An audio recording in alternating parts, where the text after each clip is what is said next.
When the tributary came back from the Ver without you, we all feared the worst. But she and your friends told us not to panic and led us to higher ground, where we waited out the storm while you saved the day. Which makes the lot of you heroes, if you ask me.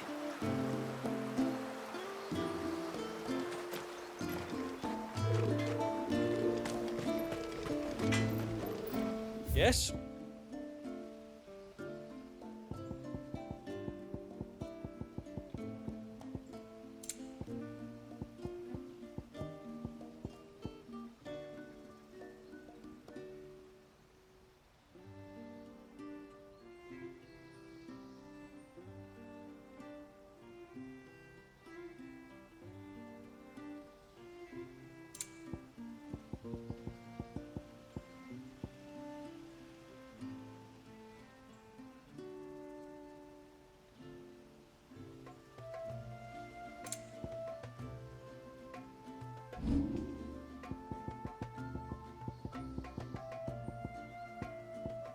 A good tide to you.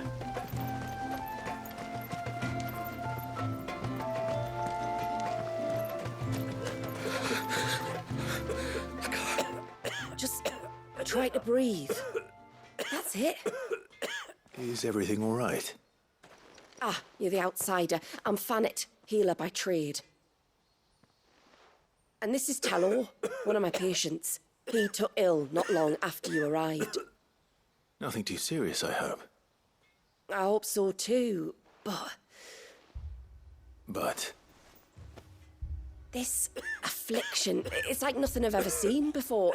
He complains of feeling chilled to the bone, but there's no fever to go with it.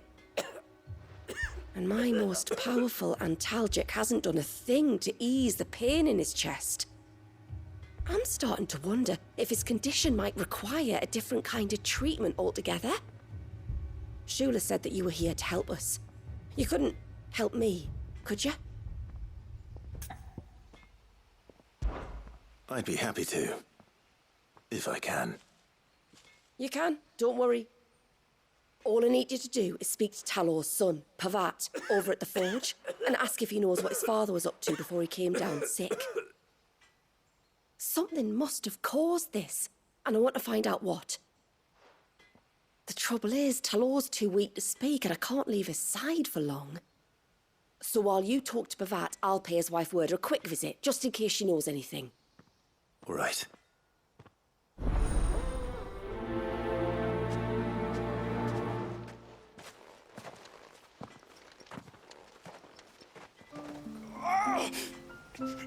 Leave me be. Let me go. Let me go.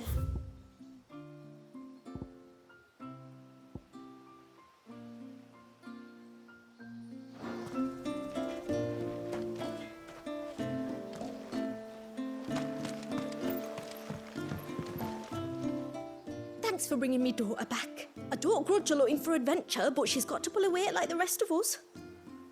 Anyway, now we've got the inventory done, I can attend to my own tasks, like seeing to our visitors' needs. So, what's the route you wanted? This is all we have. Well, if you're sure you need it. I'll be here.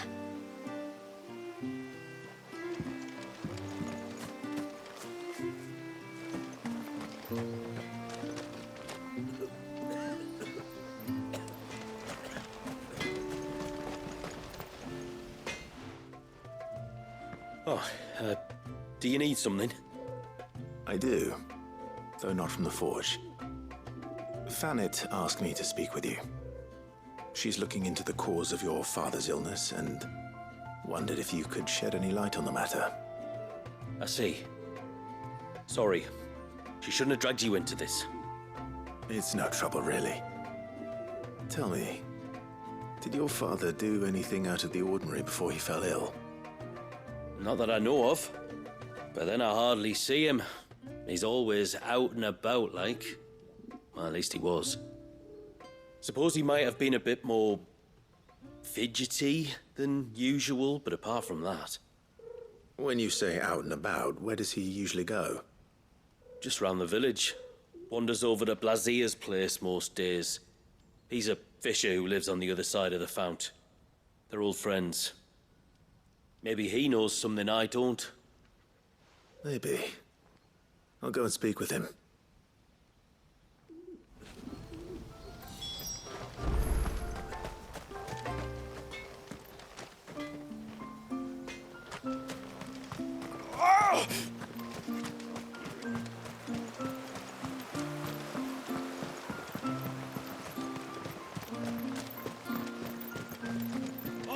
I never should have let him go alone. Hail, stranger. Are you a rider by any chance? I am. What gave me away? Oh, I can smell it on you. The scent of the stables. And not just any stables. Something tells me you've never been one to ride half-starved birds with chine-gall and wet beak. If I had a guess, I'd say your bird eats only the finest greens and has her feathers groomed twice a day with a curl hairbrush. Nothing but the best for my Ambrosia. Ambrosia, eh? Pretty name. What's she like? Well, she's tall and strong. And her feathers are as white as snow. You're joking. You've got a white chocobo. I have, yes. I suppose they are rather rare. This I've got to see. Can you bring her here? I would if I could, but I doubt Shula's skiff could hold her. Me dad's got a boat. And he's ferried chocobos before. You could get him to bring her. It'd be perfect timing and all. He's preparing for a trip beyond the wall as we speak. I'm sure he'd help you if you asked. He would. Well, I don't suppose it would hurt to have Ambrosia around. All right then. Where could I find your father? He'll be in the storehouse on the other side of the brook. Tell him Manda sent you.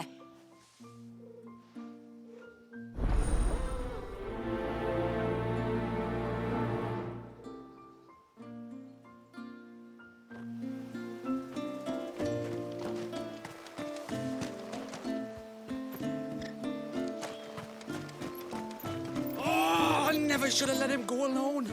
Ty, take me, what am I gonna do? You've got to help me. Shula said you were a force to be reckoned with. Are you? Why do you ask? Hey? Oh, sorry. I should explain. My name's Kitav. I'm worried about a friend of mine. He went into the forest and he hasn't come back. Would you help me find him? I can try. Tell me what I need to know. Of course. You know about the glamour our ancestors cast to keep this place hidden, right? Shula told us about it, yes. Right. So you know the cairns we use to maintain the spell? Well, it's me and my friend's job to maintain them. If it weren't for the likes of us, it would have faded years ago. So your friend went into the forest to visit one of these cairns? Aye, that's right. He said he was going down to Father's Fell. There are two cairns out that way, one by the banks of the Swift Run and another near the Winged Wains, the ships in the forest. All right. How will I know this friend of yours? His name's Nassef. He's about my height, but clean-shaven. If you could track him down and see that he's come to no harm, I'd be much obliged. I'll search the village, just in case anyone's seen him, and meet you back here. Very well.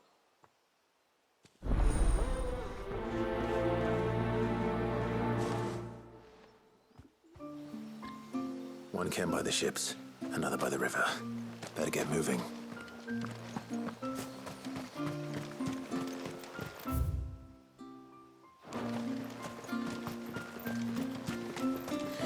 And then I dreamed. My lord, might I have a moment of your time? I would beg of you a service. Certainly. What is it? It's a long story. But before we get to that, Would I be right in thinking Lady Shula told you about the witch from the north? Yes. She said that your ancestors found her here, and that it was she who taught them the spell to stop time. She was like Wallius, you know. A dominant. The Warden of Ice. My great-grandmother suspected as much. She cared for the poor woman when the end was near. And it was she whose duty became to attend her grave. A duty that was passed down to me. I see. And the service you would beg of me? Well, until recently, the path to the grave had long been blocked by a fallen tree. But when our woodsmen finally found time to move it, we quickly realized it might have been better had they not. On trying to clear the rest of the path, you see, we discovered that a flock of bloodthirsty beasts had claimed the cliffs beyond. None of us was a match for them. But you, my lord, have proven your strength many times over. Would you drive them away for us?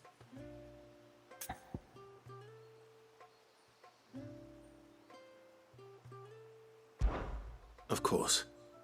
I'll see the path is made safe. Thank you, my lord. The grave is in a place called Witch Drop. To reach it, one must turn left at the Winged Wains, then follow the path around to the right, deep into the forest. Why so far from Haven? It was where she lived. When our ancestors first came to Mysidia, they found her there, in an old abandoned village, and it was her heartfelt wish to return there in death. So when she passed away, my great-grandmother had a stone erected for her on the cliffs overlooking the place she once called home. How thoughtful. Well then, no time like the present. Left at the ships, then round to the right, you said. Just so. Thank you once again, my lord. I will join you at the grave anon.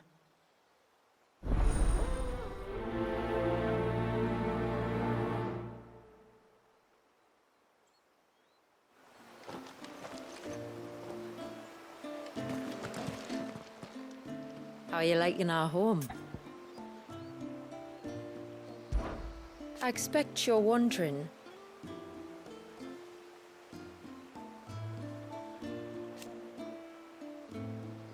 So I shouldered it.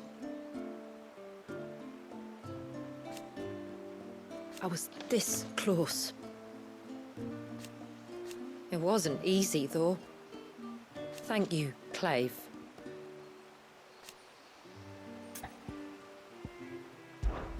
With Wallius finally free, it's no secret.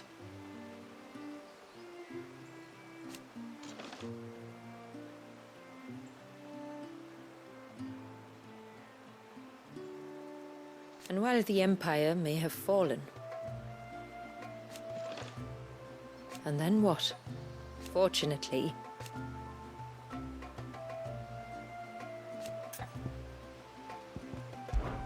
he cries, he eats, he sleeps. In other words, you may have soothed the sun, and even if I don't, good tide, Clive.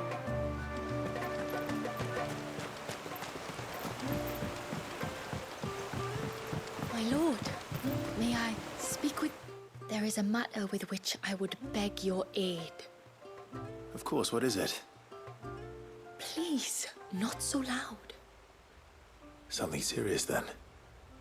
Yes, I think we might have company.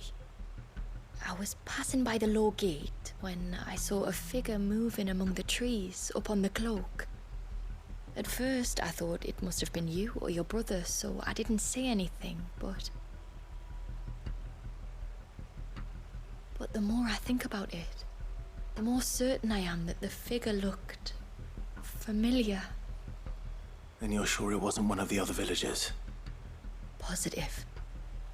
I think it was someone from outside the wall who has found his way inside. Of course, it could just be my imagination playing tricks on me. I only caught a fleeting glimpse, and it might have been you or your brother. But if it is who I think it is, We cannot allow him to leave now that he knows we're here. Would you go and see? Oh, he won't try to hurt you, believe me. Given what lurks in the forest, the only one likely to get hurt is him. Very well. Whether the man you saw is who you believe him to be or not, we need to know. It may yet be someone else entirely. Someone who means your people, or my people, harm. Perhaps. Just promise me that if you do find someone up there... Don't worry. I won't draw my sword unless I need to. Thank you.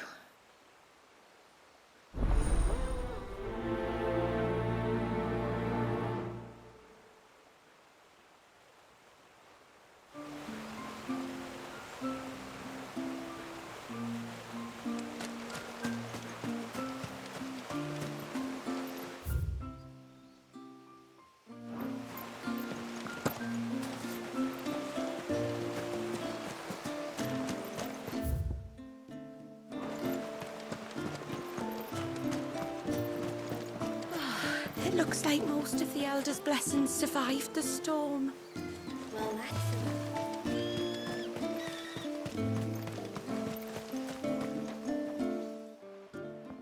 Greetings, stranger. What can I do for you? Your name is Blazir, is it not?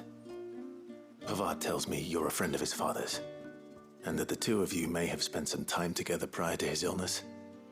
His illness? Talor's never been ill a day in his life. I don't know why he'd start now. Oh, Fanny doesn't know either. It was she who asked me to look into his recent behavior on the off chance it might explain how his condition arose. Oh, I suppose there was something that struck me as a bit odd. He kept asking about the woods. Did you see anything strange on your way back from the shore? Are you certain? Do you swear? That kind of thing. I didn't, of course. But he wouldn't let it go. It was like he was expecting something to happen. It was just a matter of when. Not that I know what, but he never told me anyway. Well, that certainly does sound unusual. And it might just be what Fanet is looking for. Thank you. Don't mention it. Oh, and when you say Talor, wish him the best from me, eh? Let's see what the healer makes of this.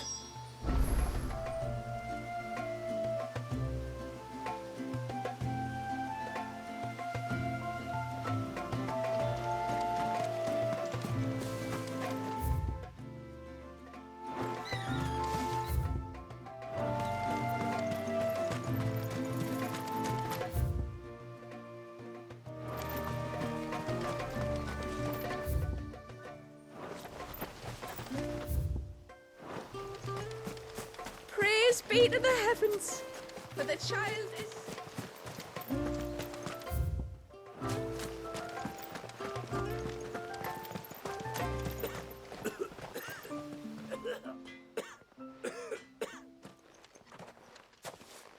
I spoke with Werder, but she couldn't tell me anything. Did you have any better luck? Nothing conclusive. But there was one thing.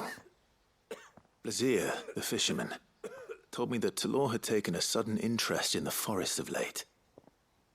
He kept asking him if he'd seen anything unusual there on his way back from the coast, but never let on what exactly he was expecting him to have seen. The forest, between here and the coast. Surely not. But then... I can't say for sure. But I think Talor's illness might have some connection to the Tomberries. You may have encountered them during your time here. The small, scaly beastmen. And you think they may have caused Talor's illness? I do. At least in a way. And if I'm right, it's no wonder the treatments I've been trying didn't work. Oh, I know it's a lot to ask, but would you go down into Father's Fell for me? There's an altar there. And if my fears are true, an offering upon it. What is going on here? Please, I'll explain everything when you return, but time flows fast. I beg you, make haste for Father's Fell and take the offering from the altar. Talor's life may depend on it. Very well.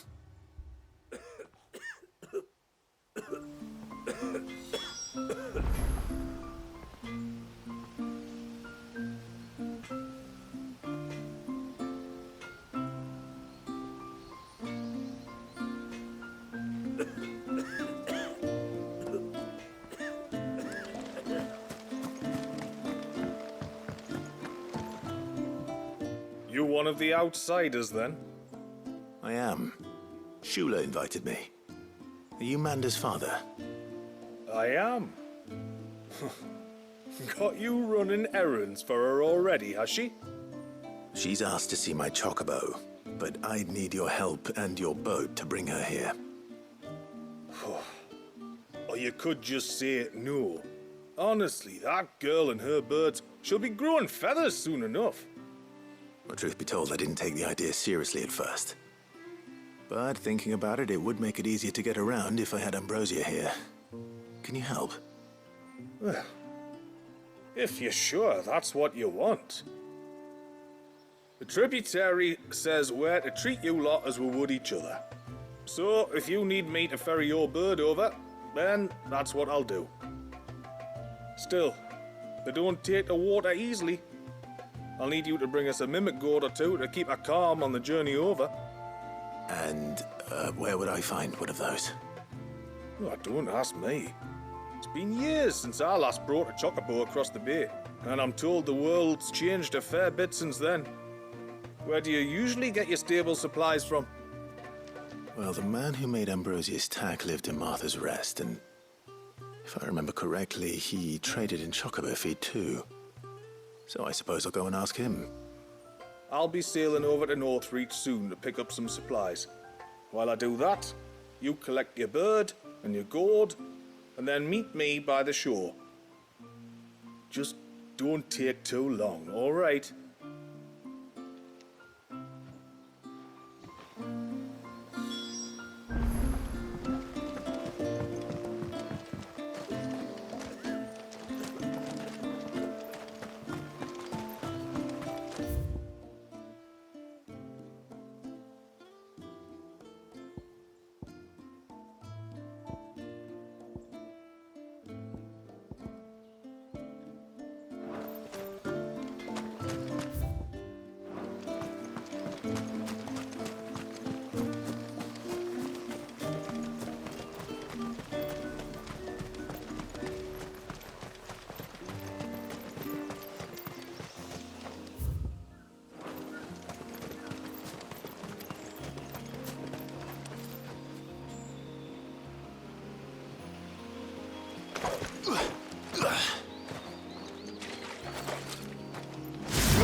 A bottle.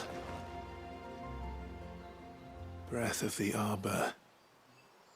Perfume from Sunbrag. Looks expensive, too.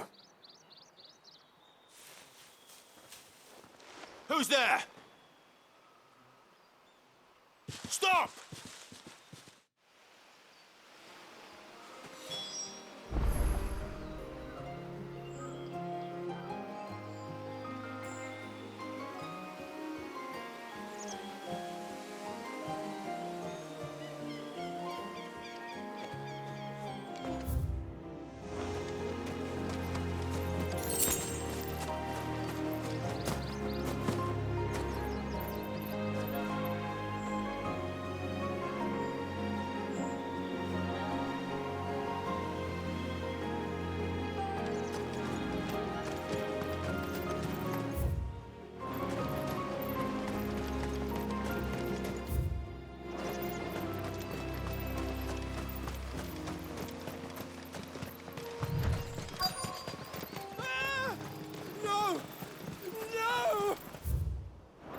Hang on!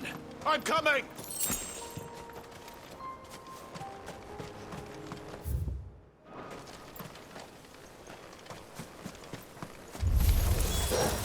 Don't eat me!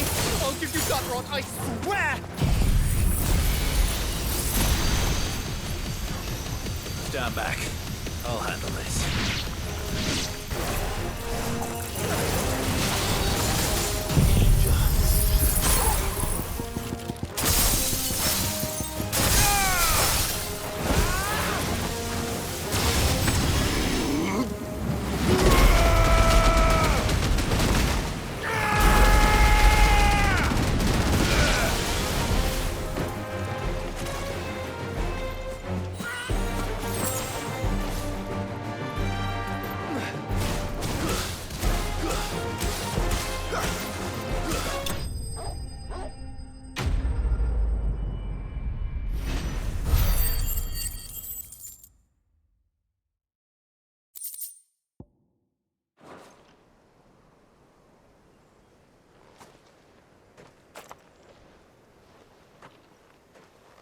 Are you all right? I'm more than all right. I'm saved! Oh, I could kiss you! Maybe you should introduce yourself first. Hervey! I knew it was you.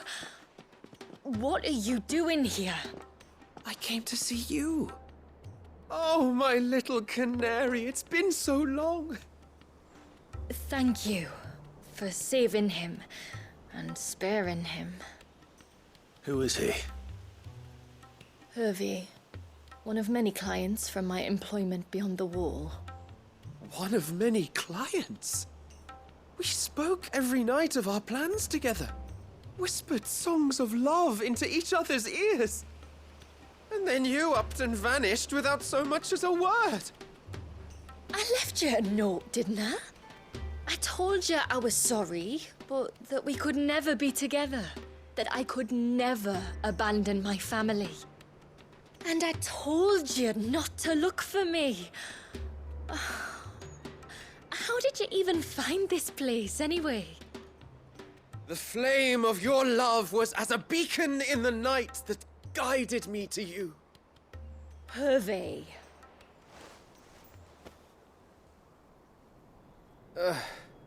I was walking by the coast near Northreach when I saw a lady who looked like you. Eyes like the ocean. Hair like the driven snow. The next moment, she and her companions were jumping in a skiff and sailing out towards the wave. So I, borrowed the nearest boat and started rowing. It must have been Shula bringing us here. So what? You rowed, found a nose how many leagues across the bay, simply because you saw a woman with white hair. And as I did, the skies changed from a dull and hopeless grey to a bright and benevolent blue. That was when I knew for certain that my little canary was close. Oh, why did you come? You should have forgotten me, as I tried to forget you. I cannot leave my people, Hervey. And now that you know about this place, neither can you. We must return to Haven and accept my family's judgment. I'm to meet your family. Oh, my little canary.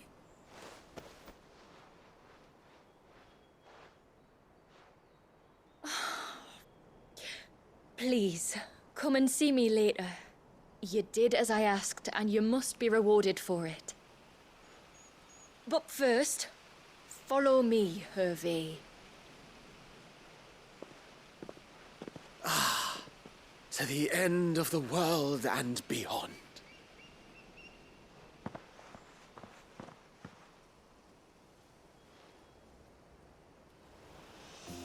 To think we were being followed. It's just lucky it was by someone harmless. At least, I think it was.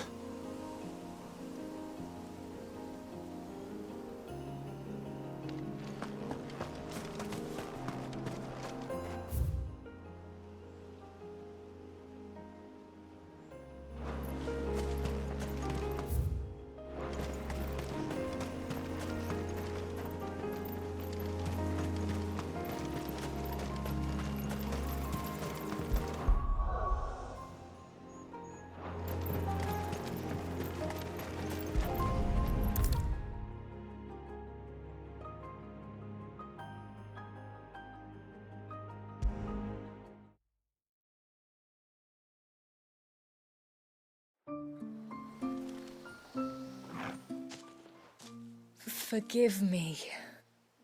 There's nothing to forgive. You two met at the Vale, I take it. When I worked there, yes. To earn the coin that my people need to survive. Though Mysidia is our sanctuary, there are certain necessities that it cannot provide. And for that reason, some of us seek employment beyond the wall.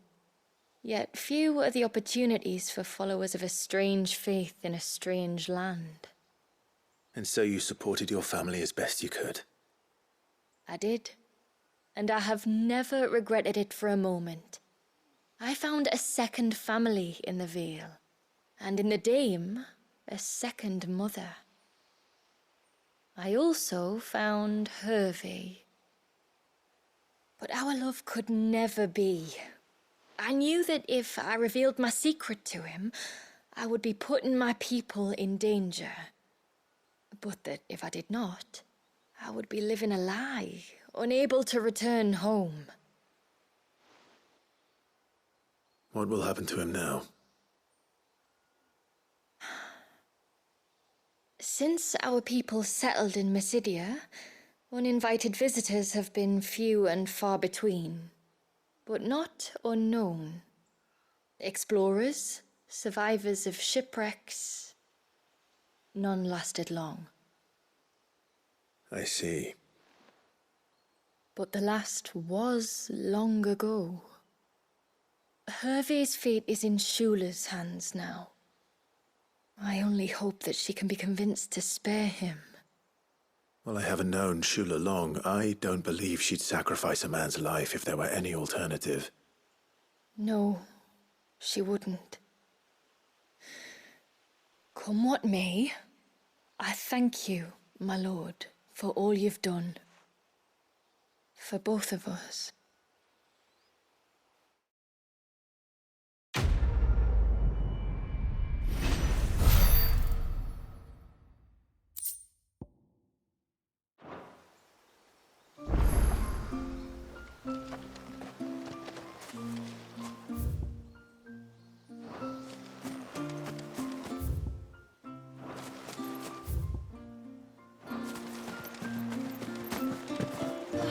It looks like most of you.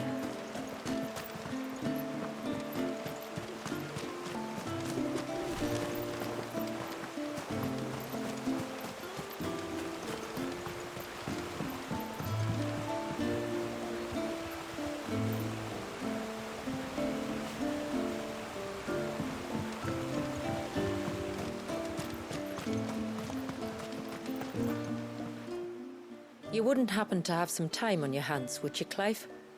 Only I was wondering if you might help me with something else. Don't tell me. Another unruly dominant. Not quite, but a dangerous foe nonetheless. It promises to be quite a hunt. Care to join me? All right. Tell me about our quarry. A fiendish, cold-blooded beast known as a Givra. Normally, we leave such animals well alone, and for good reason. But I have an even better reason to want its tongue. Its tongue. If you'll permit me, tributary, I can explain. Certainly, Yamila. It's been over a week since me sister gave birth to her first child, yet she still isn't back on her feet. We've tried everything to restore her spirits. Physics and nostrums, the laying on of hands and of leeches, but all to no avail. The healers tell me there's only one hope left. A broth as potent as its ingredients are perilous to procure. It isn't only Yamila's sister who stands to benefit from this, by the way. There's her baby to think of, and Walias, too. She'd agreed to be his wet nurse, you see. I'd be glad to help. Thank you. Our hunters have no shortage of skill, but this task calls for more than that. And it won't be achieved through weight of numbers either. The Givra is as wary a foe as it is a deadly one. 2 hunters might catch it unawares, but any more than that, and it would pick up our scent a league away. Then it is decided. The two of you will go, while Jill and I occupy ourselves here. Perhaps we might help prepare the broth. That would be most kind of you. Come then, Clive. The river of time flows fast, and so must we. There's a Givra that has claimed the ruins at the foot of the mountain as its hunting ground. But as I say, they are wary creatures. We'll need suitable bait to draw it out. The flesh of a forest ibex should suffice. To the forest, then.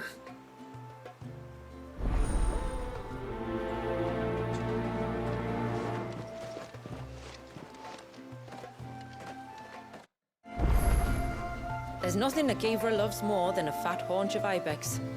There speaks the voice of experience. Do you hunt often? Since I was a girl. My father would take me. Then after he returned to the sea, Yamila's father. Our families have always been close, even if her sister wasn't Wallace's wet nurse. I couldn't stand by and watch her suffer.